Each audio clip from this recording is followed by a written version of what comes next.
Jackie. Thank you so much for joining me on the Empoweredpreneur podcast.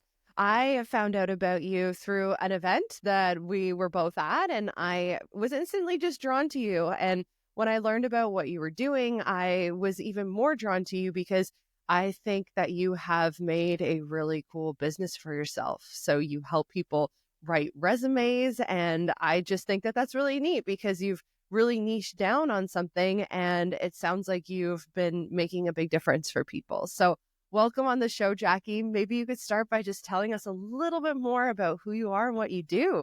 So I started my career in the world of outplacement. And so essentially for those who don't know what that is, I'm a career counselor. So we would take referrals from various organizations who were doing restructuring, and those individuals who were being restructured out would become our clients. And we would then assist them with their job search, writing their resume, all of that good stuff. And I started out on my own, I guess it was 2016 now. So after I had my third baby, I decided I didn't want to commute to Toronto every single day anymore. And B, I wanted to offer a more tailored and customized individual service without being bound to sort of that corporate red tape. And so, yeah, that's what I've been doing ever since, is just sort of exercising my skills as a career counselor to help people not only within the community, but outside our community as well. I definitely wasn't expecting to grow quite so quickly, but I have people contact me from overseas, from the US. And so essentially I work with clients all over the globe now. That's awesome. That's awesome. Do you think that because the fact that you've niched down on really helping people write resumes, that that's helped you versus being an overall copywriter who does everything? Yeah, absolutely. I think one of the biggest challenges for people, including myself, is, bragging about yourself and all of your valuable skills on paper without feeling a little bit of that imposter syndrome. And so what I noticed, and this is probably my single favorite thing about what I do, is by writing about someone else through my lens, it inspires their confidence to read my perspective. And that can have a really tremendous impact when people are interviewing and actively networking, because having that piece of paper that really just makes you shine can help with that confidence piece. Yeah, I totally agree. And it's similar to my experience because I also design websites for people, and I started out designing my own websites. And that was kind of what helped me overcome my own feelings of imposter syndrome and stuff too, was when I would design that website and put everything on there, it gave me the confidence to start reaching out to people and putting myself out there. And I noticed Yeah. that too with clients. Once their website's finished for them, they're like now all of a sudden so proud of what they do, and they feel more Yes. confident to even just put themselves on social media and show up and everything because they have that in place. So that's great. Do you still mainly work with people who have been let go from their jobs, or what kind of clients do you see the most? It's sort of a mix, I would say. Some people are looking to embrace a second career. And what that means is, if someone's been working in the same niche for any amount of years, there are times where that person will decide to completely pivot, whether that means going back to school or simply embracing, another area of focus by leveraging their cross vertical skills. A lot of people find themselves in that situation. And then, of course, I do have a lot of people sadly coming to me who have lost jobs, especially in the last, several months due to the state of the economy. We're seeing a lot of that. And, it's one of those things that I always say to people, it's unfortunate you're coming to me under these circumstances, but I'm hoping that, we can sort of use this as the next positive step for you and start to sort of rebuild from there. And so while some people are, in a vulnerable state when they come to me, typically by the time I'm offboarding them as a client, they've gotten their confidence back. They're feeling optimistic and all that good stuff. And then the last piece would be just people who haven't updated their resumes in a while, who are looking to just get everything kind of ready in case, which is a great thing to do. And then people who are just starting out in their careers as well. I get a lot of grad students coming to me who have had various jobs, but nothing in their particular field of study. I find it interesting too what you said about people pivoting. I find that right now we are kind of going through this collective awakening of Yeah. humanity, of people are really recognizing that they're either in the wrong career or, yeah, these major shifts are happening that are just forcing people to do something else, like being Yes. let go for a job. Is there any kind of lessons that you've learned, or have you seen clients be guided through this and it work out in their favor? Yeah, great question. So there are often times where people will come to me and say, I hate what I'm doing. I liked it when I first started, but the last few years, I'm not, my heart is not in it anymore. And so those are situations where I can actually step in to determine what are their transferable skills and where can those transferable skills align in terms of what's next career wise, and then what will fill their cup at the end of the day. And that's something that I find we as humans really lose sight of when it comes to our careers. While we do work to live, that's essentially the end goal for most people. We work to provide for our families. There is a big piece to that as well. And that's, are you being fulfilled? Are you being challenged? Are you coming home and feeling accomplished? Or are you coming home and feeling burnt out? These are all things to sort of look for. And I would encourage anyone who, isn't really getting excited to go to work anymore to look at the big picture. Life is far too short to spend, 25, 30 years in a career that isn't, making us happy. Heck yeah. Heck yeah. So, what advice? Okay, because I think this is a big thing too, right? With Yeah. pivoting, because when you're going through a major pivot, it's almost like you feel like you're starting over. I know I've done that entrepreneurially. I have had so many different side hustles and business ideas that I've started, and every time you start something new, you're kind of like, like back to basics, right? So, Yeah. of course, that's something that would be concerning on a resume, like what you said, people who had these, say, 20-year long careers and all of a sudden they wanting to go into something else. How would you rephrase it on a resume in a way where you're still showing the expertise? And maybe we can apply it to entrepreneurs who are wanting to launch a totally new modality or service or part of their business that they're like, well, I'm not an expert in this yet. But yes, how do you bring in those skills and sell it in a way where it can help reach people and connect with Yeah. people and still work for you? I'm asked this all the time. So typically what I recommend for anyone who's looking for a change, for someone who's looking to get out of that, 9 to 5 career they've had for the last several years and do something new, what we can do is really fine tune those details to create alignment between what that individual is targeting and those transferable skills, knowledge, or attributes that really cater to that particular space.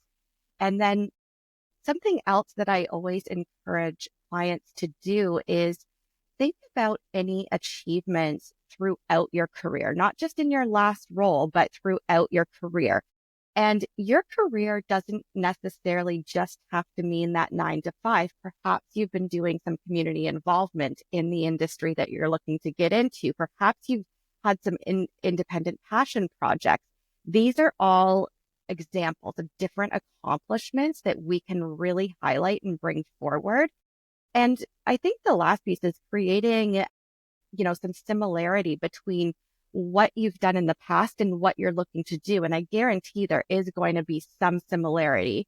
An example of that would be almost every single position available out there does have an element of customer service to it. It doesn't really matter if you're not customer facing because you will have customers, internally. They just may not look like that typical customer who's, purchasing services or products. That customer may be someone that you're supporting with administrative work. That customer may be someone who you do design work for, whatever it may be. but creating those sort of connections between what you've done and what you're looking to do, that's a good starting point. Cool. Now, what other kind of copywriting strategies could you share for someone who's looking to stand out? Now, be that on a resume or be that even on something we would share on our website. Yeah. So it's interesting you asked that question because when I was still in my corporate career, we didn't actually write resumes for our clients. We would coach our clients to write their own resume. And I have to say, 9 out of 10 people would ask me, like, why can't you just do this for me? This is what I struggle with, right? They do. And And that's the same problem I have with clients who want me to design websites for them. They're yeah, like, I can't write my bio. I can't write my about page. Like they're so stuck on it. yeah. Yeah, exactly. And so it's sort of funny. While I did a little bit of that work, I really started to embrace the copywriting side of things when I went independent. And so it's been, I'm always learning as well. It's been a learning curve for me for sure. The number one tool for me when it comes to copywriting, because I tend to write about, clients who are not necessarily from my industry. They may have a background in computer science. They may have a background in engineering, whatever it may be. And so when I first started out, research was the number one tool. And what I mean by that is gaining insight into other industries, into other roles. What are the key skills applied in these roles? What do potential employers look for? And that would apply to really any type of copywriting, because I'm sure in your case as well, writing content for clients that aren't necessarily within a field that that research piece is huge and probably the single most important thing in my process. Now, over the years, because I've had, hundreds and hundreds of clients at this point, you do gain some familiarity and there's definitely higher turnover in certain areas than others. And so just naturally, I've kind of picked up a lot of that knowledge. The other thing that I always say is that when it comes to copywriting, it's really important to make sure you're using appropriate language and you're not playing out certain words. That is something that a lot of writers struggle with. We tend to sort of grab onto certain words that we like. And what I've found is that over the years, I've had to really sort of hone in on, have I used the word exceptional too much in this paragraph? Because that's one that I tend to lean to. And so another tool that has been really fantastic for me is just the thesaurus, figuring out always learning new words just through searching for synonyms and things like that. And so that's been kind of neat just in terms of developing my language skills on a bit of a deeper level. And then feedback in this type of work, and I'm sure you see it too, it is really important to compartmentalize constructive feedback and try not to take things personally. At the end of the day, it's always difficult to be told, that someone doesn't like a piece of your work. Having said that, I've really had to sort of retrain myself to think in the sense that, this is not a personal attack on me or my skills. This is a personal preference. These paragraphs are about the person who I'm sitting across from. And so it's really important that their vision comes through as well. And so part of my process and the way I make sure that tone and vision does come through for my client is I do have them complete some preliminary homework exercises before I engage in any sort of writing project, whether it be a resume, a bio, social media content. I go through an exercise where I ask them to identify their key strengths. I ask them to gain insight from family members, friends, colleagues. What do they see as their key strengths? I ask them to dive deep and think of any achievements, big or small, basically anything they're proud of throughout their career, and tell me about it. What this does is it gives me a sense of their writing style, their language, what words they use, But at the same time, I'm also getting the necessary information I need to write about this person who I've just met. I really like that. Something you said really resonated with me. And it was that part about we can't really control when clients are not happy with the work Yeah. that we do. And I think that speaks to so many entrepreneurs because I've been there too. I started out doing photography and I Okay. remember doing branding shoots for certain clients and there was one instance where the client was unhappy and I was trying to get feedback from them and figure out, okay, what was it? And of course, the whole not taking it personally part is really hard because in that moment, I'm seeking validation in my work. I'm not getting validation from my work. And I'm the only one now at this point who can validate myself and say, like, no, it's okay. You know what you're doing. And I Yeah. remember making edits. It was like, she was like, I want them to be brighter or something, this and that. And then the more questions I asked and the deeper I got into it, I recognized that the issue wasn't with my work. It was with how this client felt they looked. And it was more of their own Mhm. self-image thing. I remember her saying, I wish I didn't wear that hat. And she started making certain comments that I'm like, this has nothing to do with me now. It only has to do with you. And that's something that's really hard to do. And especially when we just want to make clients happy. Like I remember going out of my way, putting in extra hours trying to make the photos better. And at the end of the day, I was like, okay, I'm burning myself out here. There's nothing I can do to make her like how she looks in these pictures at this point. So Yeah. what kind of things do you put in place? I mean, after that, I learned to do, like you already said, you ask those right questions because I kind of learned to do that. I started asking for examples of what photos they like and don't like before we would even do the shoot to get an idea of what the style they're looking for. But maybe do you have these things in place in contracts as well that you're giving clients? Yeah, great question. So, right in my terms and conditions, I really made sure that I articulated the fact that this really is a collaborative process. And so, for the process to be as successful as possible, their input really is needed and appreciated. I also remind potential clients and existing clients in that contract that at the end of the day, this is their document. They have the final say on everything, but I will take every opportunity I can to lead them in the right direction and make sure that we're setting them up for success. There are times for sure that someone will ask me to do something that just doesn't really align with best practices. And so I also use that feedback portion of the process for education.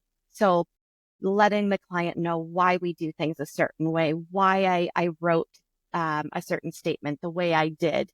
I think for me, a lot of times it just surprises people to see themselves shine in such a bright way on that document. And it takes them getting used to, especially folks who have been victim of job loss or perhaps they're not happy at work because they're underperforming.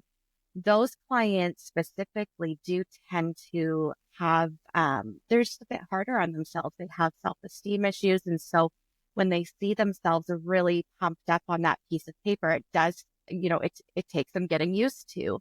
And so often I find it just takes a conversation and some reassurance to get on the same page. I like that. I like that. Now, tell me a little bit more about your early days of when you started out. So, you did say motherhood helped you transition into that. Yeah. Maybe can you tell me a little bit about what it was like building your business in the very beginning and how you landed your first clients? Yeah, it was scary. If there's Yes, thank one you for being word, real about that because yeah, it is scary. if there's one thing I can say for sure, it was very scary. I left, a really great career, a healthy salary. I think when I left, I had like 6 weeks of paid vacation, which is pretty rare these days. It was one of those things. I had my kids very close together. So my kids are 8, 10, and 12 now. But at that point in time, I had three under 4 years old. Oh, wow. Yeah. So I had my newborn, I had a 2-year-old and a 4-year-old, and I can tell you that is essentially like having three babies. And Yeah. so really the biggest driver behind my decision to go independent was my family. I had been commuting to Toronto for years, and I did it while my two older kids were little, and I just never saw them. It was nice to get out of the house and go to work. I'm that type of a person who needs that sort of social and that just my own focus. But at the same time, I was missing out on a lot of milestones. You'll know because you're a mama too. Those daycare reports at the end of the day where you kind of see what they've been up to and how many times they've pooped and all this and that. So I would read those little updates at the end of the day and think, I want to be there for this stuff. And so when I felt pregnant, which was a bit of a surprise with my third, I spent that year of my last year of work just kind of thinking about this and trying to figure out what I could do to make sure that I was still fulfilled, by my career, but I wasn't missing those milestones. I knew this was going to be my last baby and I wanted to do things differently. And so, yeah, it was scary. Now I internalized a lot of this. I hadn't actually even brought it up to my husband for several months. I just thought about it myself and I would write down ideas. And so I had sort of become comfortable with the idea already when I brought it up to my husband, Matt. His initial reaction was, panic. You can't quit your job. We need that. And, we had a lot of kind of back and forth conversations about it, emotional conversations. I had already come to terms with the fact that I was going to do this. And so I had to remember, this was fresh for him. So he needed some time to kind of get comfortable with it, understand. Yeah. And then once I sort of got the okay from him, made sure we were on the same page, when I was on mat leave, that's when I really started to build. And so it started out when my youngest was just a little guy. I can remember starting a stroller walk group with other local moms. And to be honest, that's kind of where it started. I Cool. wasn't even 100% sure that I wasn't going back to work at that point, but I was pretty sure I wasn't. And so started with one of the moms who was part of that stroller walk group. We were chatting. She identified that she wasn't really happy in her career, and the conversation just kind of flowed from there. I let her know what I did. I gave her some insight, and she ended up sending me a message later that evening and said, "Hey, it's okay if you can't, but I'm just wondering, like, could I pay you to do my resume for me?" And so I said, okay, sure. And that imposter syndrome is real when you're first getting started. Even though this is what I had been doing, I'd been working in this industry for years and years. When you go independent, there's this element of, this is too good to be true. There's gotta be, there, I was waiting for kind of the other ball to drop, but it didn't. And so I did this lady's resume, and then she had a friend who could use my services as well. And I did that person's resume. And from there, it just kind of grew. And next thing I knew, I was launching my website. I was, getting my business page up on Facebook and Instagram. And then I had a gentleman call me from New Zealand asking if he could work with me. And that was kind of the turning point for me. I was like, wow, okay, if I can reach someone who's that far away from me geographically, I can do this. I think one of the other big challenges in the beginning is I was working with little kids at home. And that's, the struggle. It's, I can kind of you, hear them in the distance right now, actually, downstairs. They're yeah, like, yeah, I they're with their cannot, dad but right now, but I can hear there's yeah, something going. Yeah, totally. you're It's always, you never really put that mom hat to the side completely, right? It's always on. And there were times, I mean, that first year of mat leave, there were times I was getting back to clients and writing resumes on my laptop while nursing my baby. Like multitasking was how I did things. Getting really creative about how I used my time as well, so that I wasn't just sort of working in front of my kids all the time. So in those early days, while I operate on, a business hour schedule now, that wasn't really feasible in the early days because that's when my kids were awake and home with me. And so getting really creative about kind of working in the nooks and crannies of my day. So, getting up before the kids, setting my alarm early, working in the evening, not something I love to do, especially not now that I'm used to working daytime hours. But back then that was when I had time. And so that's what I did. Eventually it got to a point where I was busy enough that I had to say, okay, they've got to go to daycare a couple of days a week. So I can actually meet with my clients that I need to meet with. And so what I did is I structured my schedule in a way where my two youngest, the boys, were in daycare 2 days a week. At this point, my daughter was in kindergarten. And I used those 2 days to meet with clients. And then the days my kids were home were more my writing days and my admin days. And so just sort of getting creative about what was realistic, what could I get done with the kids there, and what I couldn't. You cannot facilitate meetings and be on when your kids are right beside you, especially not at that age. Ignoring them and not paying attention could be detrimental, that. So, I mean, that was one of the challenges too, figuring out, okay, I need to set some boundaries for myself and figure out what works, what doesn't. I will say, I think it was really amazing for my kids to see me build this and see me work, and understand that work doesn't necessarily have to be like daddy's job where he leaves and he's gone all day. We as individuals do have the luxury of being the architects of our careers. We can create a career that works with our lifestyle, that works with our passion. Is it easy? No, but it's absolutely worth it.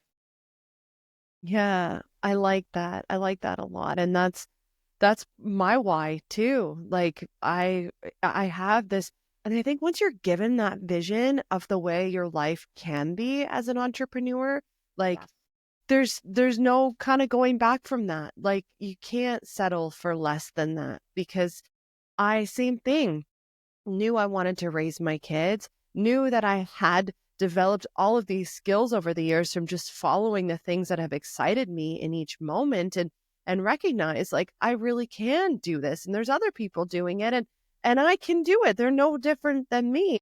But really having to tap into that all the time and stay strong in Yeah. your why is very important.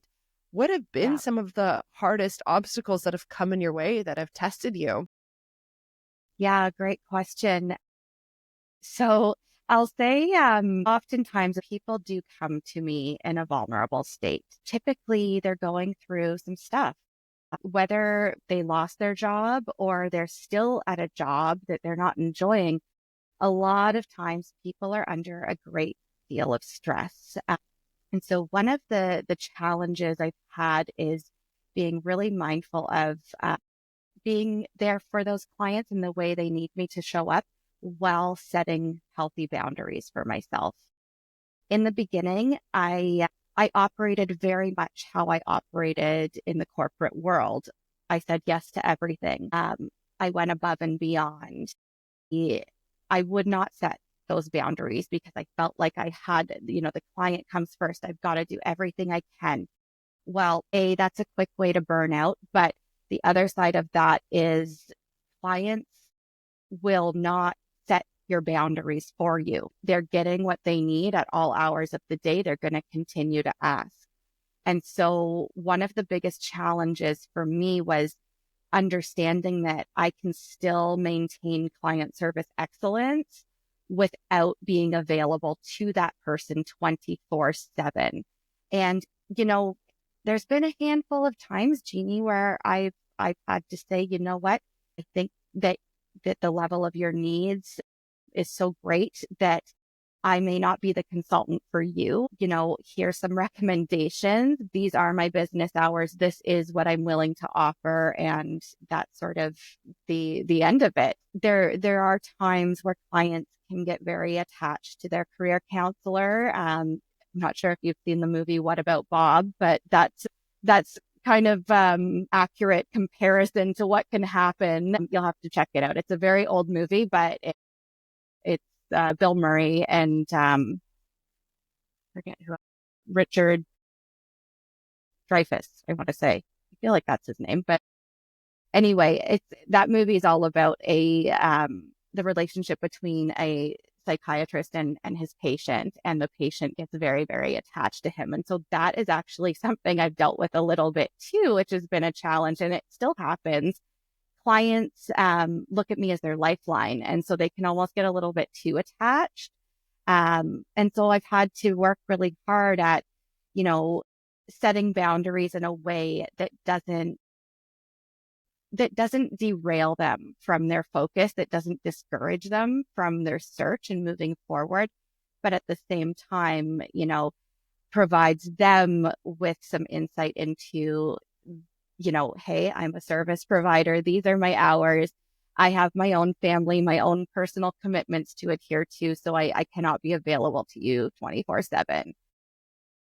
I think when one is just starting out in entrepreneurship, that can be really difficult. You feel this sense of, I'm lucky to just be able to do this, so I better overperform. I better go above and beyond for that person because, I'm just so blessed to have this. Well, yes, we are blessed to be entrepreneurs and to have that flexibility. But at the same time, entrepreneurship is not for the faint of heart. There is a lot of work that goes on behind the scenes, a lot of work that we don't get paid for, not in the traditional way. And so I think that was a hard one for me to wrap my head around too, is that, the quality of service doesn't necessarily boil down to the number of hours you put in. And consulting's kind of a funny thing like that. And why so many people, attempt to embrace a career in consulting is because you're not typically working that 50, 60-hour work week that you would be working at a high level in the corporate world. You're able to work smarter. You're able to form processes that make your job a little bit easier and automate certain systems. And so coming to terms with the fact that I'm still valuable, and I still deserve to make a full-time income, even though I may not be putting in those extensive hours that I was, that's a big one too. And I've had a lot of small business clients mention that one to me too. It's one of those things, as I said, we are lucky to be entrepreneurs, but we also worked really, really hard to get to that point. Yeah. Yeah, it's true. And I really resonate with what you said about having to accept the fact that you're going to put in a lot of unpaid hours, like Yeah. in building those systems and doing your own copywriting and your own marketing and everything. Like I have spent countless hours even in hosting workshops and facilitating keynotes and stuff. It's like people see that hour of you on stage or you presenting, but what they don't see are the 20 hours that went into preparing and more sometimes, depending, right? There's so much that goes on, but we also really have to have trust in the fact that what we're doing is going to pay off and it is the right thing for our business. And then exactly charge accordingly too for our services in a way where it is also covering us for all of that extra work. Because I think part of what I had to wrap my head around in the early days of entrepreneurship was getting that hourly mentality out of my head. Because that's such a big thing, right? We're just raised on that. I had my first job when I was 15, punching in, punching out. So recognizing that my work goes beyond the scope of being paid hourly. And in the early days too, I started trying to invoice people based around hours worked. And I think after doing that twice, I realized, oh no, do not mention anything about hours to clients and don't even don't go there because they have that mentality of hourly rate too. So Yeah. If you're charging a lot for an hour, like they see it as like, what do you mean your rate is 100 to 300, especially consulting, it can range so much for an Hmm. hour. They don't understand that, but it's like, no, that the value is not just in that hour. The value is in the years it took to learn the skills Yeah. and the information, and also the transformation and the end result that that client is going to get. Like you doing Yeah. a resume for someone, that can result in them landing a job that doubles their salary, right? That can be huge. Exactly. Yeah, and that's absolutely a big one is your fees and feeling confident behind your fees and charging what's appropriate and not what someone can afford. There are plenty of services available out there. Employment Ontario is a great example where the services are free. Of course, you're not going to get a dedicated hands-on consultant. It's one of those things. You get what you pay for, but the option is there. And so it took me many years to get away from trying to comply with everyone's specific budget. And the truth is, with any career management or transition services, it does come with a high price tag because it's a high value boutique service. And so wrapping my head around the fact that, I don't have to adhere to every single person's budget or restraints. Instead, what I've done over the years is I've sort of come up with some backup recommendations I can provide to those individuals who may not have room in their budget. Part of the reason I provide free consultations is an opportunity to educate clients and set them up for success, regardless of whether they decide to go ahead with my services. They have something. I do have a budget for a certain amount of pro bono work, which I'm pretty selective about, because, I'm big on community involvement. And there are some folks, especially right now, who literally can't even put food on the table, let alone get themselves together to get a job. And so those are situations where I will sit down, look at the whole scenario and determine, okay, maybe this fits into my pro bono budget. The other thing to think about too is as we go through years of entrepreneurship, we get faster, we get more effective. Just like any job you have, you become more skilled in what you're doing. And so naturally, as time goes on, your hours are going to start to reduce. And so over the years, I've been able to take on more clients because of that. But at the same time, I also try to reassure myself, again, it doesn't boil down to the hours spent. It's your areas of expertise. I work fast because I've been doing this for 20 years. So that's the reality of it. And at the end of the day, I think it's really hard, for any entrepreneur. I mean, if you're running your own business, I know that you are a hard worker. I know that you put in, 150 to 200% every day. Having said that, that doesn't necessarily mean that you have to downgrade yourself for particular people. It just means that maybe those particular individuals may not be the right fit for your particular business. How have you managed to stay in touch and stay true to your value and your worth? Mm. What kind of things do you tell yourself to stay strong in that? I struggled with it a lot in the beginning. I really did. That and, that constructive criticism piece. In the early days, I don't think I would take the time to really explain things to the client because I didn't want them to feel like I was being combative. And so I would just make changes that I didn't necessarily agree with. And so that didn't feel right to me either. And I guess just over the years, gaining more confidence in my work. While there are always going to be people who have that constructive criticism, for every person who feels that way, there's also going to be 10 who absolutely love what you've delivered to them.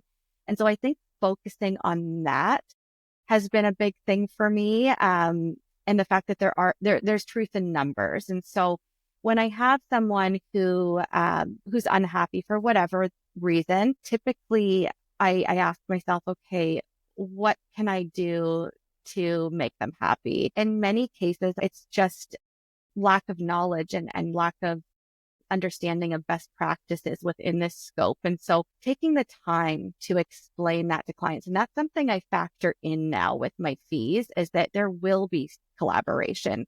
There will be potentially a time where I have to sit down and explain, this is why I wrote things the way I did, things like that. It's not easy, but you gain that confidence over time. Something that I tell my transition clients, but I mean, it's a great thing for anyone to do. When you do get those small wins, so for entrepreneurs just starting out, when you get that first client, when you've had your first 10 clients, when you receive really positive feedback, save all of those emails in a folder titled, for a rainy day, whatever it may be.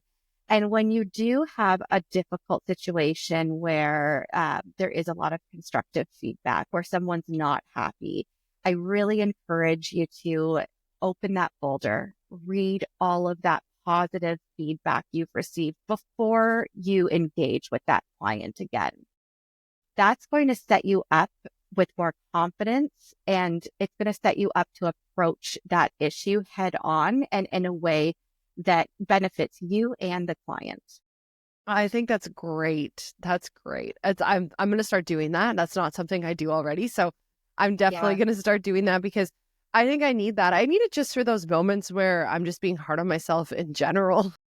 Those moments Yeah, where you're just questioning things, and yeah, when imposter syndrome sets in, or even just depending where I'm at cyclically, sometimes I'm in a lower state, and that would be so beneficial to have for totally. sure. So thank you. Thank you. Are there any other pieces of advice that you would give someone who is working a job that they don't like, sitting there with some idea and they want to get after it, but they Yeah. need a push? What would you tell them? Don't be afraid to challenge the status quo. And what I mean by that is if you're not happy at work, the starting point for that would be, how do I get happy at work? Is it even possible? And start to look at the various aspects within your organization. You're not liking where you're at. What is the reason for that? Does it have to do specifically with the nature of the work? Or does it have to do with a particular person on your team, a certain manager? Determine what it is that you're not enjoying. And so maybe the role you're in is not it, but determining where you want to be and how you're going to get there. And that may or may not happen within the organization you're in. That's why those preliminary questions are really important, because you may get to a point where there is no possible movement within that company. That's when it's time to look outside. But yeah, take risks. I mean, as scary as it is to do that, I can't stress enough. Most of my success has come from taking risks. A lot of my clients have had great success when they take risks. It's not an easy thing to do, but it really does make a difference. What advice do you have about taking risks? How do you calculate if it's a risk you should take or if you're just going too far? I think taking in the feedback that you're receiving. So for example, if your risk was to start your own business, if you look around and see the comments on your posts are suggesting that maybe your focus should be elsewhere, if there's a high volume of the same sort of comment, that may be a time, that it means you should maybe be doing something different. Maybe be looking sort of outside of your box. Now, if you're receiving feedback that speaks to the fact that you are offering a service that is valuable, the clients you're working with have good things to say, that might be a time where it makes sense to keep going in what you're doing and continue to build off of that. Um, I think for me, taking risks that don't put my family at risk was really important. So there's a reason I didn't, launch my website until my maternity leave was over. I wasn't allowed to do this type of work for anyone else as long as I was employed by that particular company. And so I wasn't about to risk losing my mat leave coverage or anything like that, which is why I strategically sort of timed things. I wouldn't take any risk that would put my own mental or physical health at risk.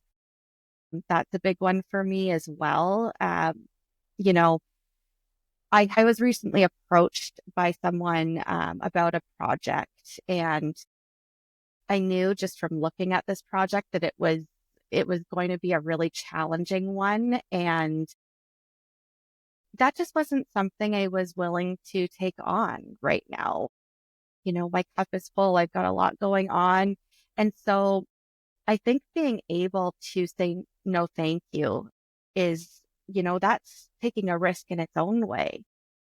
You're walking away from money in many of those cases, but that's definitely something I think about a lot. There's no amount of money that is worth your mental or physical health. Love that. Thank you. Thank you. Now, if somebody wants to work with you, where can they find you? So, I actually just recently changed my Instagram handle, which was, I'm sure from the outside it looked like an impulse decision, but it was something I had been thinking about for quite a while. So my handle right now on Instagram is the right Jacki Turner, Urite. And you can find me on my website as well, which is www.writeonresumesgta.com. Awesome. And write spelled WRITE, right Exactly. on Yep. resumes. Awesome. Thank you so much. I'm so grateful for you. And thank you for all of those valuable lessons that you've shared. And I hope people can connect with you and follow you on Instagram too. I enjoy following you on Instagram because I feel like you keep it real and you share some valuable information, and I love it. So thanks, Well, Jacki. Thanks thank for being on you. the show. Thank you, Yeah. Jeannie. I'm so glad we met, and it's wonderful that I had the opportunity to do this. So thank you.